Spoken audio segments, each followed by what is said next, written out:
forming a study group that people who are working with this can learn about it. And this is the scheme for a jet engine. Wow. So there's a lot to it. What are the skeptics saying about this? No, well, nothing other than, it's a hoax. It's just a hoax. It's just a hoax, yeah. I mean, they're not nobody's making an intelligible argument to explain any of this away. And in fact, like I said, several of the skeptics who've come on look at it and have said, well, it's hard to understand. So it's, yeah. Let's introduce this video. All right. So what is this video we just found? This is an interview between Gary Ling, who has been associated with the plasmoid work, friend of Malcolm's for years. He was there at this London build-out, and George Lush did the annealing of the components for the thunderstorm generator, and then he was there as an independent witness to the installation of the thunderstorm of the technology. And now he's giving his response to it. Admits that he was initially skeptical. Highly credible individual. You can do the research. He's third generation. And again, this is an interview between Gary Ling and George Lush right here. Okay. Whose company has been annealing the hemispheres on this project. And George has come down to visit us on site. And so, George, can you tell us a little bit about your background and who you are? And I know you like tea. So yes, tea is the primary fuel. Yes. So yes, George Lush. My company is Lush Heat Treatment. We're aerospace heat treaters. We've been in the business for many decades. We started in 1952, and our main business is space and aviation, metallurgy. It's all the high-end stuff. We work for British Aerospace, Rolls-Royce, with NADCAP, you name it, we're approved for it, buy it. And was I right that you were the annealers? Yes. Can you tell us a little bit about that process for the hemispheres which are used on this big project? On this first iteration, it was rather a time pressure. So because of material availability and speed, these were just done as a sort of temporary first evolution in just mild steel, not in the expectation that they would be a long-lived device, but purely to prove concept.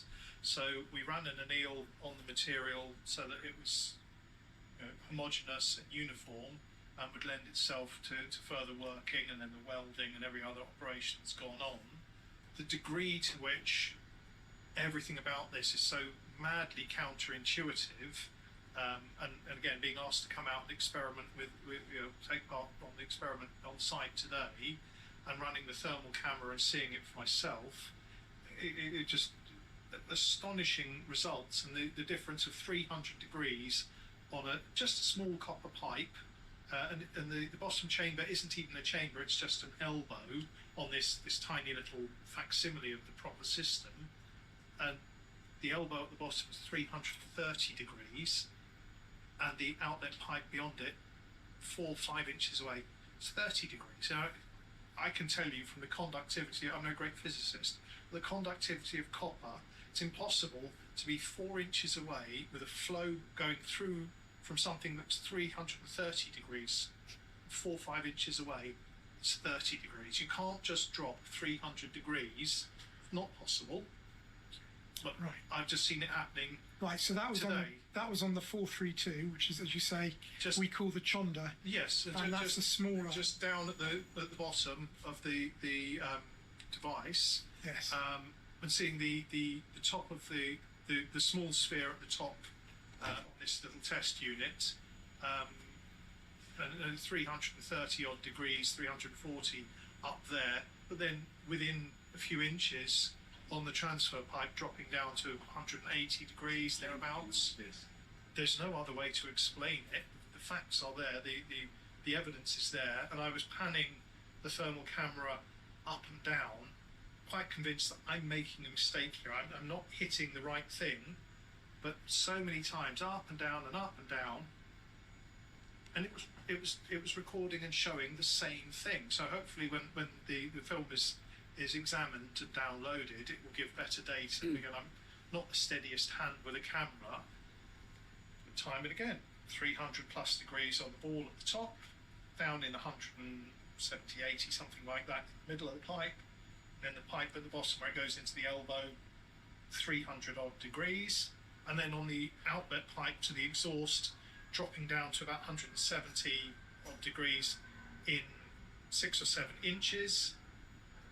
There's just, everything about it is massively counterintuitive, and there's no explanation for it rationally to be displaying just the temperatures and changes that are going on. So the diagrams that are posited from the earlier experiments and theories are proving to be exactly what's going on.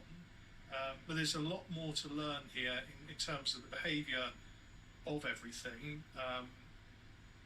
I just, I find it absolutely fascinating. Yes, so we've still got obviously the big testing on the 24 and 18s. Yes, we're on our way with that, or we will be soon. Yeah. But you've seen all the construction of the stuff with the components that you've put in. Yeah. It's quite impressive, isn't it? Really, it's really, it's always nice to see things that I've seen only as okay. componentry This is good. in their final state, but also that. Give it one more minute. Okay. I ran out of fingers and toes, so I put it on a spreadsheet, just thinking about the applications for this. So, and what was the? Can you give us just a short outline of that? All right. So, bigger power stations. Put them on power stations. The power stations are now spitting out 20% oxygen as their exhaust.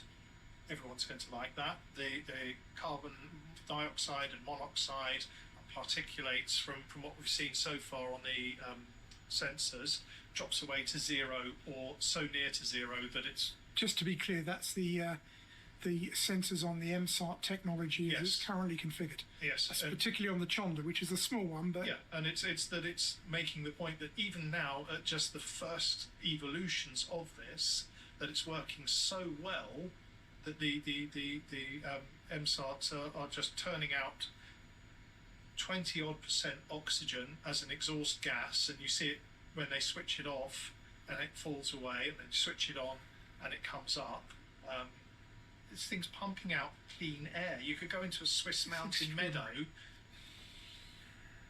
It's not as clean as the exhaust on this. Yes, that is a principle of just ludicrousness, just to illustrate how absurd and yet true the exhaust readings on this are. Now, I'm as skeptical as it gets. If you don't show me evidence, I don't believe you. And seeing these results, just sort of not believing them, and I was looking at them when I was thinking, I must be being stupid. I must be misreading this.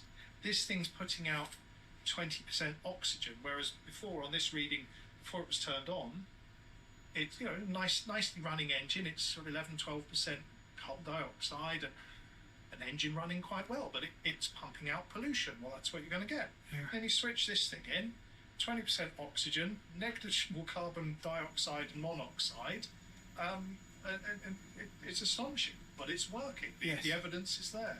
So returning to the applications, fit it on every power station. Another big pollution emission is shipping transport. So figure all the container ships in the world should have these fitted to them. Cruise liners, same thing. It's just that the cargo is passengers. All the trains running diesel, for instance, fit these on that. Your fuel economy is going to go through the roof. Your emissions are going to fall away to nothing.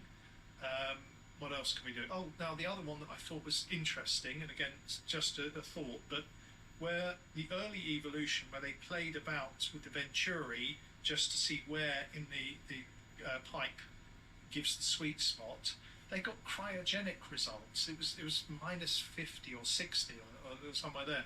So right away, the air conditioning industry just stopped, because you've got a 50-story glass office building in a city, and you put this technology down in the basement, and you're pumping cryogenic air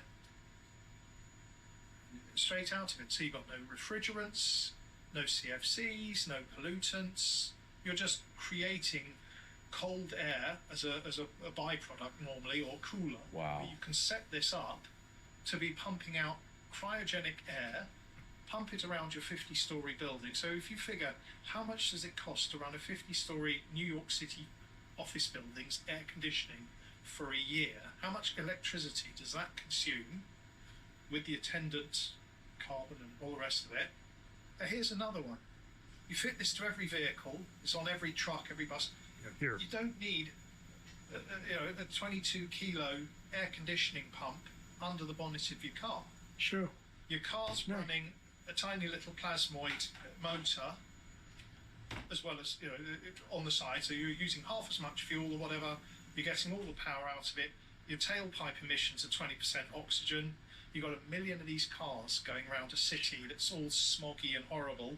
And then once it's these cars, each car's just pumping out 20% oxygen. The cars on the street become a big city park of trees that go down the road. Yeah, I think that believe you me, I think there are a lot of the mega corporations who have that one in their sights. But George, look, that's one. But you figure your car is now 25 kilos lighter. Set up one of the Venturis. Maybe we can set this up with 2 Venturis, one for main feed and one for cryogenic. Sure. That's your air conditioning. That's taken care of. That's Amazing. a load of mass. You don't have to make air conditioning pumps anymore. The factory for that can be converted to something useful. You're not having to produce refrigerant. Well, it's probably gases. good, Steve. You're not That's having to good. Wow.